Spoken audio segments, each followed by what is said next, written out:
saking kelompok 3 badhe nampilake teks anekdot ingkang tema kula dados Hasan, kula dados Mauricio, Kula dados Nafisa, Kula dados Sherly. ing sawijining isuk sing cerah, ing kelas wektu istirahat, Sio lan Hasan lagi ndelok video sing lagi viral. Bocah-bocah iku padha serius ndelok video kasebut. Sio, ayo ndelok video iki lho, video sing lagi viral bapangan pesantren sing anurane adzan nggo proklamasi. oh viral sing amarga azan jare wong-wong koyo maca proklamasi. Itu enggak bahaya kamu di adzan nggo proklamasi. Ya bahaya, kok iso takut. Oh sembrono.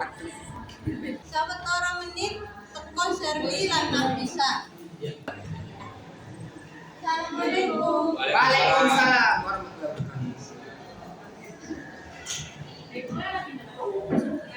Lagi kora-kora, seru ndelok video sing takok. wabarakatuh. Tak wae.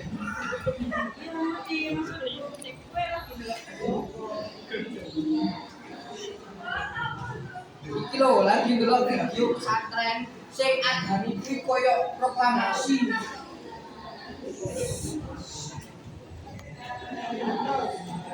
Oh, video itu ta? Itu emang viral temen.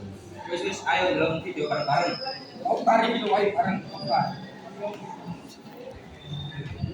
Di media sosial kembali dihebohkan dengan kontroversi pesantren Al Zaitun di Indramayu, Jawa Barat.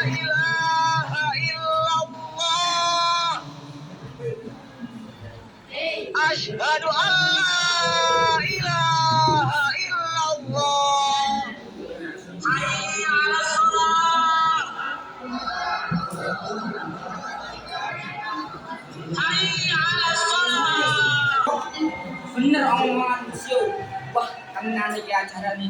Iki ora dana proklamasi lho iki ya. Enggak bahaya, Kak. Ora bahaya ta iki san. Suruh bahaya tak kok iki sentul.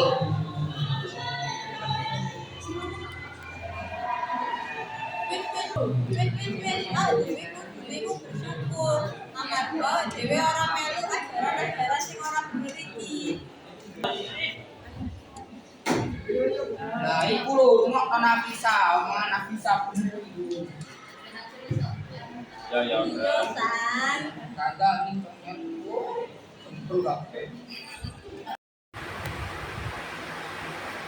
Kita kudu bersyukur amarga ora ngetutake piwulang sing ora bener lan kita minangka para muda kudu bisa milih sing bener lan salah lan ora ngrusak piwulang sing ora padha karo kita. Cekap semanten,